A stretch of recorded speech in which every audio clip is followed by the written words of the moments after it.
everybody, this is Alvik, and today we're going to talk about Robocop 3. Robocop 3 has been criticized for a lot of things and we'll get to them. But I will point out one little sequence in this movie that I think actually is kind of cool. I would even go so far to say that it is probably the best sequence in a Robocop movie that is not called Robocop and did not come out in 1987. Now, it is the sequence where the Splatterpunkers, aka the really dangerous street gang that are so dangerous that the cops are, fleeing when they see them. In fact, they're kind of lame. But the Splatterpunkers are brought in to become extra police officers when, the real police officers goes and join the Cadillac Havens squatters, and they're brought in. And in the background, you're seeing this guy with a half-a-meter mohawk is trying to get this police helmet on, and he can't get it on. I just think that sequence is so adorable because he really tries to get it. And while it is a small scene in the background, that is what you got a little bit of the classic Robocop humor that is sorely missed from this movie. I just wish that was the only thing that was missing from this movie, because today we're gonna talk about Robocop 3.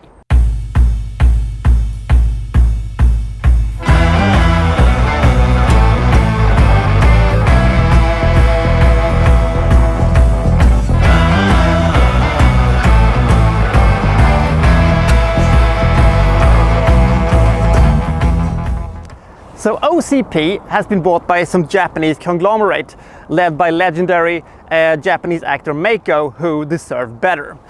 Their plan is to build Delta City, a new city over the remains of the old Detroit city. And that's, is going well until, we have Cadillac Havens, who is still, people still live there and don't want to leave and stuff like that. So they call in the rehab police, which is, police that just relocates people. So is Robocop going to be a tool for the OCP to get rid of these, or will he side with the squatters, and will he fight for the people and stick it to the man? Your guess is as good as mine, and your guesses will probably be correct. Much has been said about this movie that is correct. Making this a PG-13, a dumb decision. Getting rid of Peter Weller in the titular character, another dumb decision. This movie also looks like a TV movie, and they have got rid of all the, dark humor that was in the original two movies. Actually, it was some of it in the second movie, which isn't as bad as some people want it to be. It is not as good as the first one, but that is an action classic and one of the best action movies of the entire decade. But we also have this super lame story with both evil land developers and Japanese companies are taking over the United States, which was a thing that was going on in the early 90s, forgotten today, but it was an actual thing that made into, some TV shows and a couple of movies. Rising Sun being one of the culprits of this one. Another example of bad ideas in this movie is, Robocop has now jetpacks. That could have worked potentially, but it just looks so ridiculous. It just looks so hokey and phony and looks like bullshit. So that didn't work either. Now, I've ragged about movies that should be rated R but are PG-13s. This is maybe one of the worst, atrociously bad examples of them all. I think that with the help of an R rating, some blood and guts, and some, dark humor, this potentially could have been, trash, but enjoyable trash.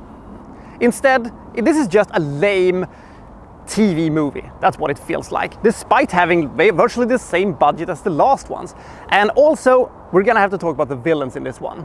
Rip Thorn, I like him as an actor, and I thought him replacing the old man in OCP could have worked, as a okay villain, but he's sort of sidelined for this, leader of the rehab police, which just looks like a flunky. So now Rip Thorn also looks like a flunky.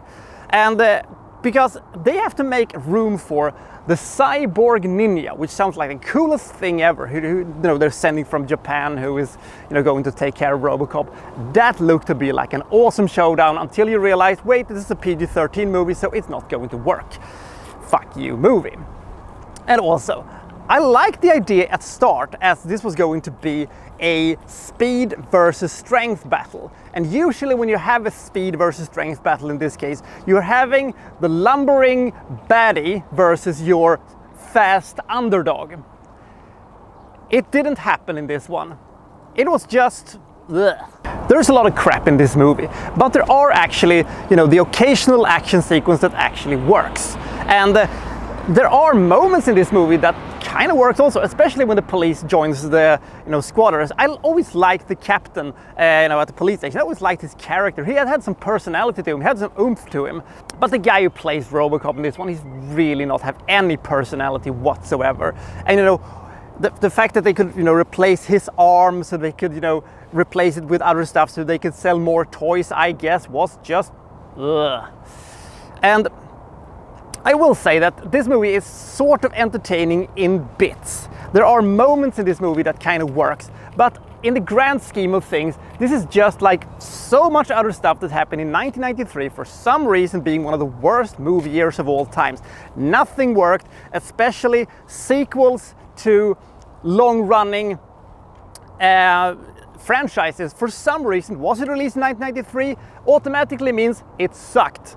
This is another example of that, and I don't think anybody thinks that this movie is even the second greatest in the Robocop franchise. I would be surprised if a single person thinks that this movie is anything else than the worst sequel of all to Robocop, including the, in my opinion, slightly underrated reboot with Joel Kinnaman, who came out a few years ago. And that movie was pretty good, but a bit hampered by its ratings restraints. But well, that's about it, I guess. This is a bad sequel and a cheap looking movie, but it has entertaining moments and it still has the kick-ass theme, and I can't give it anything lower than 21 points.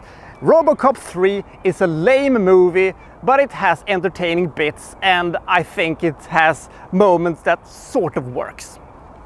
So I'll see you next time from, well, so-and-so reviewing, well, such and such. Thank you for watching. Thank you very much.